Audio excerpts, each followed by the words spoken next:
जी students, हमने previous session में nutrition in fungi का आगाज किया कि फंजाई हेट्रोट्रॉफिक तरीकों से खुराक किस तरह से हासिल करती है। अब उसमें हमने ये पढ़ा कि the fungi there are heterotrophs, वो किस तरह से खुराक हासिल करते हैं। Number 1, they can be decomposers, heterotrophic mode of nutrition हो सकता है जिसको हमने कहा था कीमो हेट्रोट्रॉफ्स। ओके, फिर उसके बाद दूसरा जो मोड ऑफ न्यूट्रिशन हमने पढ़ा दैट वाज पैरासिटिक, कि हो सकता है कि वो अपनी खुराक किसी दूसरे जानदार को नुकसान पहुंचा के हासिल कर सकते हो, तो that is parasitic mode of nutrition. फिर जो थर्ड टाइप हमने देखी थी that was about the predatory mode of nutrition, जिसमें फंजाई किसी दूसरे जानदार नेमाटोड वर्म को ट्रैप करती है और फिर उसके बाद उसको खा जाती है। तो ये तीनों हेट्रोट्रॉफिक मोड्स ऑफ न्यूट्रिशन थे। आज जो हम कंटिन्यू करने जा रहे हैं that is the mutualistic symbiotic mode of nutrition of fungi, और इसमें कौन कौन सी टाइप शामिल होती हैं इसको भी डिटेल से वन बाय वन देखते हैं। This is your mutualistic, or we can say symbiotic mode of nutrition in fungi. Okay?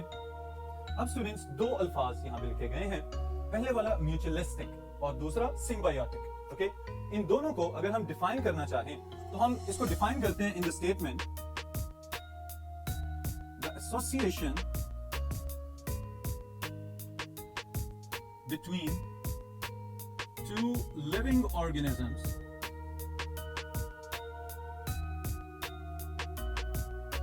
in which both partners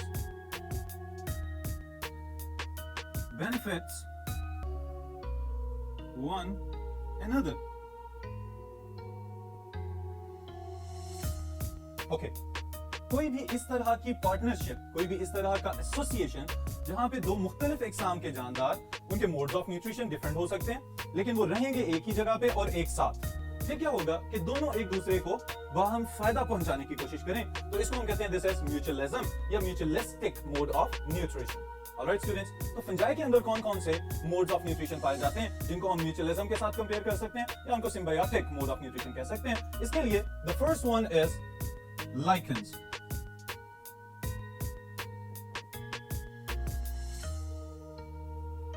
ji students, ये टर्म पहले कहीं पढ़ चुके हुए हैं आप, अगर नहीं तो ये आपके लिए, अगर नई टर्म इसको समझें तो ये एक म्यूचुअलिस्टिक एसोसिएशन है of fungi and algae. Okay, अब बहुत सारे हमारे इर्द गिर्द ऐसे एनवायरनमेंट्स मौजूद हैं कि जहां पे मॉइस्चर है और निस्बतन सनलाइट बहुत ज्यादा ब्राइट नहीं होती, वहां पे पहाड़ों के ऊपर, दरख्तों के ट्रंक्स के ऊपर, जो तने हैं दरख्तों के उनके ऊपर, या सिंपली ग्राउंड के ऊपर, जमीन के ऊपर बहुत सारे लाइकन्स ग्रो करते हुए नजर आते हैं जिनको समटाइम्स मॉसेस के साथ कंपेयर किया जा सकता है, but actually both of them they are totally different from one another. इनके लिए खसूसी बात जो है वो ये है कि lichens they have a diversity of colours, बहुत ज्यादा ब्राइट कलर्स में भी पाए जाते हैं, इवन के सिल्वरी अपीयरेंस भी इनकी हो सकती है और सिंपल ग्रीन कलर के या यूं समझेंगे प्रीडोमिनेंट ग्रीन कलर भी इनका नजर आ सकता है। ऑलराइट, तो ये किस तरह से एसोसिएट करें एक दूसरे के साथ, इसको हम अभी एक्सप्लेन कर लेते हैं। लाइकेंस डिफाइन अगर इसको करना चाहें for your short question, the mutualistic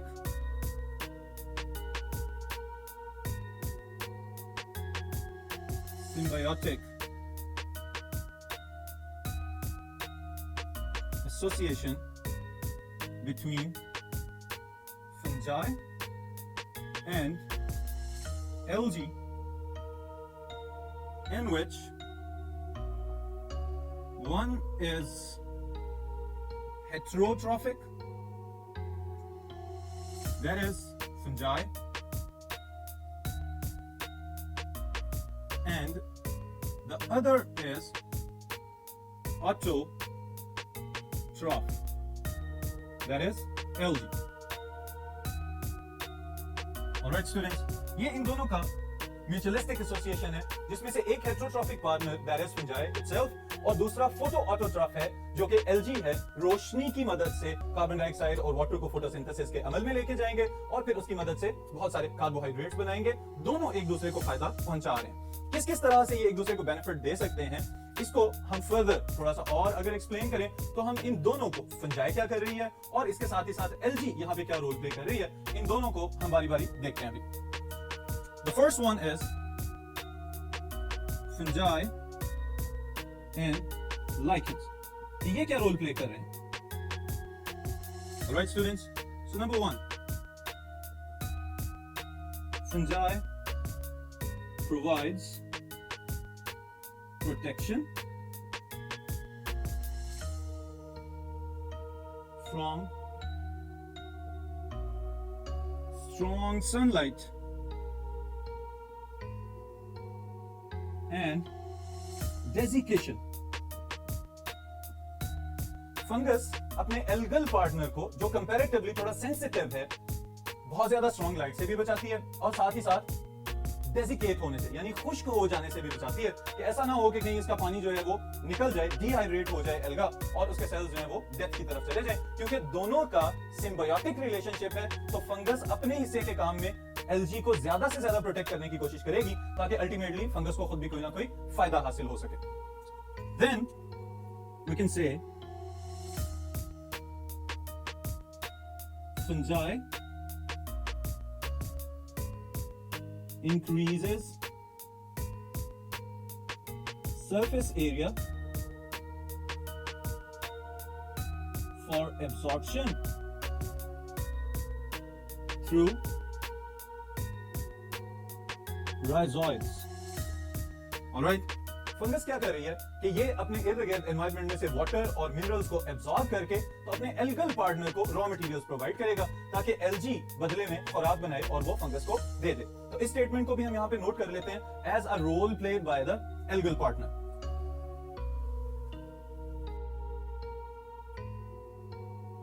LG क्या रोल प्ले कर रही है?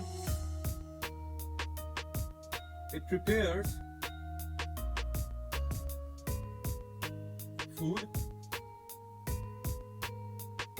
from inorganic raw materials that are carbon dioxide and water, and in return provide organic food to the fungus. Okay students, अब देखें ये हमारे पास दो चीजें आ गई हैं यहाँ पे कि पहले नंबर पे एलजी क्या कर रही है, फंजाई से अपने बेनिफिट्स ले रही है, प्रोटेक्शन भी और रॉ मटेरियल्स भी, और बदले में फंगस को क्या प्रोवाइड कर रही है? That is glucose, organic food जो कि सनलाइट को या इनऑर्गेनिक सब्सटेंसेस को एसिमिलेट करने के बाद खुराक तैयार की गई है, उसी खुराक से फंगस भी अब फायदा उठाएगी। तो ये दोनों मिलकर काम कर रहे हैं। दैट्स व्हाई ये चीज रिपीट हो रही है यहाँ पे कि this is a mutualistic symbiotic association. Okay students, फिर अब मैं ऑब्जेक्टिव के लिए दो तीन पॉइंट्स आपको बताता हूं यहाँ पे।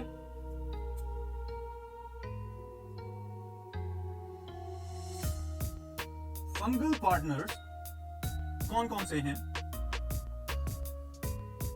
इन लाइकेंस? फंजाई के कौन कौन से क्लासेस या कौन कौन से मेंबर्स जो हैं वो रोल प्ले करते हैं इस म्यूचुअलिस्टिक एसोसिएशन को बनाने में? The first one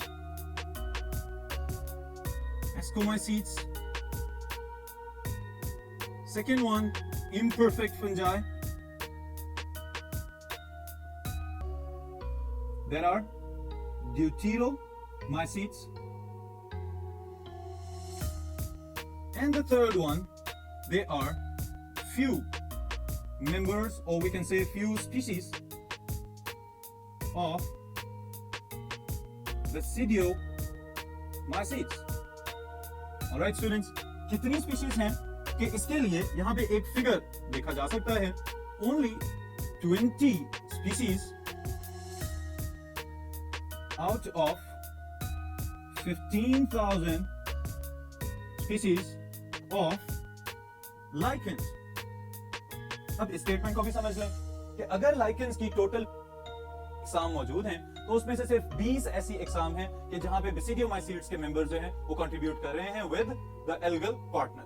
alright students, तो कौन कौन से क्लासेस हैं? एस्कोमाइसीट्स, ड्यूथेरोमाइसीट्स और बेसिडियोमाइसीट्स के कुछ मेंबर्स जो कि म्यूचुअलिस्टिक एसोसिएशन बना सकते हैं। ऑलराइट, फिर इसके बाद दूसरी तरफ देखें तो there is the algal partner.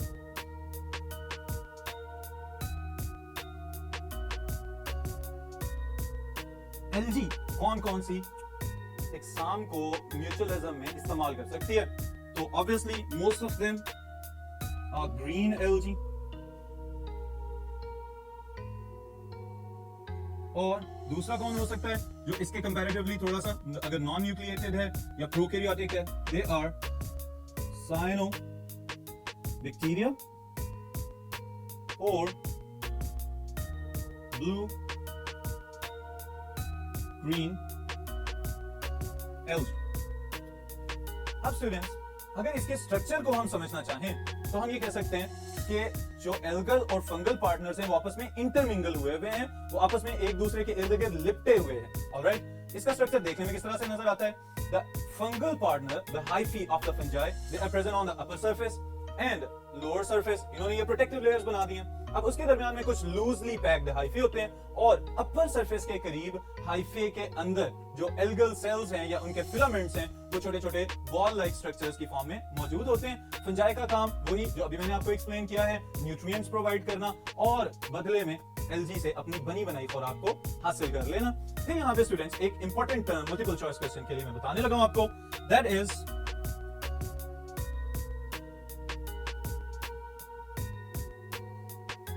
सोरिडिया। Okay, what are soredia? इसका भी आंसर देख लें।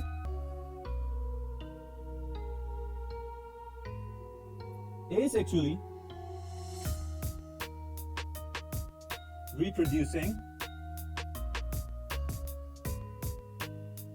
propagules produced by lichens।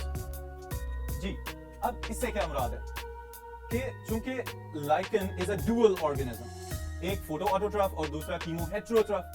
अब इन दोनों के इंडिविजुअल मोड्स ऑफ रिप्रोडक्शन तो डिफरेंट हो सकते हैं, लेकिन जब lichen as a whole individual living organism behave करेगा तो उस सूरत में ये क्या करते हैं, कुछ एल्गल सेल्स के ऊपर कुछ प्रोटेक्टिव फंगल हाइफे जो हैं वो एक सुपरफिशियल लेयर बनाते हैं, और उसके बाद इसीलिए इस यहाँ पे एक टर्म मैंने ऐड किया प्रोपेग्यूल्स, कि ये asexually reproducing vegetative powdery structure बनाते हैं जो कि हवा से इर्द गिर्द उड़ता रहता है, और उसके उड़ने की वजह से लाइकन्स एक जगह से दूसरी जगह फैल जाते हैं। Alright students, so these are soredia, ये एक इंपॉर्टेंट चीज है।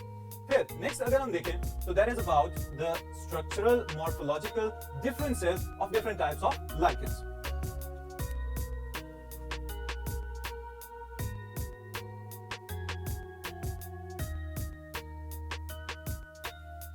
जी स्टूडेंट्स, मॉर्फोलॉजी के एतबार से हम यहां पे कुछ पॉइंट्स ऐड कर लेते हैं।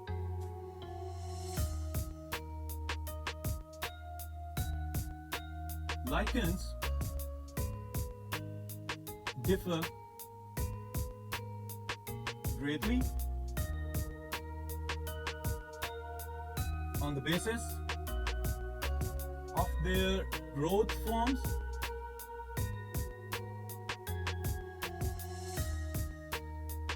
colors, shapes, and overall appearance. Okay, अब ये जो सारी की सारी प्रॉपर्टीज हमने यहाँ पे मेंशन की हैं, इन प्रॉपर्टीज की बुनियाद पे we can differentiate the lichens into different types. Okay, number one, they are crustose lichens. जी स्टूडेंट्स, अब crustose lichens को समझने के लिए आप पहले इस टर्म का मतलब समझ लें कि क्रस्ट क्या है। The uppermost layer of the soil is known as Earth's crust. जो जमीन की सबसे ऊपर वाली तह है उसको बोलते हैं अर्थ क्रस्ट। अब क्रस्टोज लाइकन जो जमीन की सतह के ऊपर ग्रो करना शुरू करें, और इनके लिए एक खास बात यह है कि ये लाइकन्स उस जगह पे भी ग्रो कर सकते हैं जहां पे उससे पहले कोई भी और दूसरी लाइफ फॉर्म मौजूद नहीं है। ऑलराइट, इसके लिए मैं ये स्टेटमेंट यहां पे लिख भी देता हूं और फिर उसके बाद इसकी एग्जांपल्स भी देखते हैं। They grow parallel with the surface of substratum. Substratum is soil. यहाँ पे soil substratum है. All right? They can start life at very harsh places for example bare rocks, पत्थरों के ऊपर और चट्टानों के ऊपर जहां पे कोई दूसरा प्लांट या कोई दूसरा वेजिटेटिव ऑर्गेनिज्म ग्रो नहीं कर सकता, वहां पे जिंदगी के आसार अगर नमूदार होते हैं तो वो सबसे पहले हमें लाइकेंस की फॉर्म में, स्पेशली क्रस्टोज लाइकेंस की फॉर्म में ग्रो करते हुए नजर आते हैं. Then the second type, crustose lichens के बाद these are foliose lichens.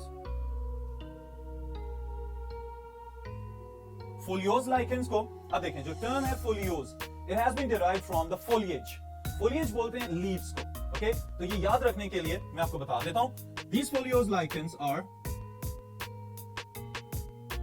having leaf-like appearance, okay? इनकी जो मॉर्फोलॉजी है वो पत्तों की तरह की है और वो पत्ते डिफरेंट टाइप्स के हो सकते हैं, बिल्कुल इसी तरह कि जैसे डिफरेंट प्लांट्स के लीव्स की ग्रोथ होती है, उनके पास एक लीफ ब्लेड होता है या लीफ लैमिना होता है, ये भी फ्लैट ग्रो करते हैं, जमीन के साथ भी ग्रो कर सकते हैं और स्पेशलाइज्ड सिग्निफिकेंट स्ट्रक्चर्स भी बना सकते हैं. देन द थर्ड वन,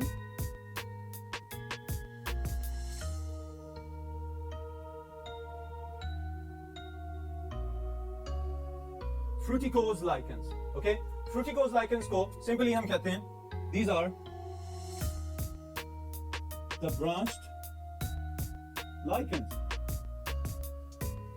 ऐसे lichens जो ग्रो करते हैं एक बेसिक पॉइंट से, लेकिन उसके ऊपर फिर इनकी शाखें निकलना शुरू हो जाती हैं, तो that's why they are known as branched lichens or fruticose lichens. आपकी बुक में स्टूडेंट्स यही तीनों डिस्कस किए गए हैं. ऑब्जेक्टिव पॉइंट ऑफ व्यू से मल्टीपल चॉइस क्वेश्चंस में भी पूछा जा सकता है कि लीफ लाइक लाइकेंस कौन से हैं और अर्थ क्रस्ट के ऊपर ग्रो करने वाले लाइकेंस कौन से हैं, और साथ ही साथ तीसरे नंबर पे शाखदार या ब्रांच्ड लाइकेंस कौन-कौन से हैं. ओके, इनकी एग्जांपल्स भी आपको याद होनी चाहिए. एग्जांपल्स वही जो आपकी बुक में दी गई हैं, इनके नाम यहां पे लिख लेते हैं.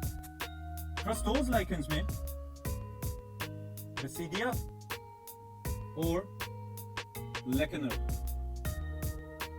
Foliose lichens में Parmelia और Fruticose lichens में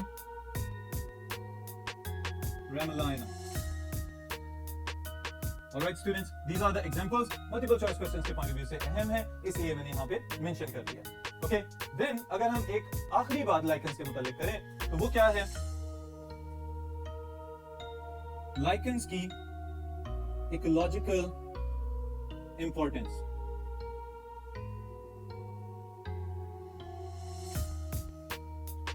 क्या इकोलॉजिकल इंपॉर्टेंस हो सकती है लाइकेंस की? हमारे इर्द गिर्द एनवायरनमेंट में क्या अहमियत है लाइकेंस की इस लिहाज से? In the beginning, I told you that the lichens are present in moist and shady places normally. Okay? ऐसी जगह जहां पे बहुत ज्यादा ब्राइट सनलाइट नहीं होती, वहां पे लाइकेंस ग्रो करते हैं. लेकिन स्टूडेंट्स, साथ ही साथ अब ये वाला पॉइंट जो है, ये हमें हमारी अपनी एफिशिएंसी और तरक्की वाली बात से रिलेटेड एक और बात बताएगा. और वो क्या है कि जैसे जैसे ह्यूमन पॉपुलेशन में इजाफा होता जा रहा है, हमारे इर्द गिर्द इंडस्ट्रियलाइजेशन में इजाफा हो रहा है, हमारे ट्रांसपोर्ट्स में इजाफा हो रहा है, लेकिन माहौलियाती आलूदगी में भी इजाफा हो रहा है. तो उस पोल्यूशन से कौन कौन इफेक्ट होता है, हमें अपना ख्याल तो है, लेकिन साथ ही साथ नेचर भी मुतासिर हो रही है. उसके लिए हम ये कहते हैं the lichens are the environmental bio indicators of air pollution. Okay,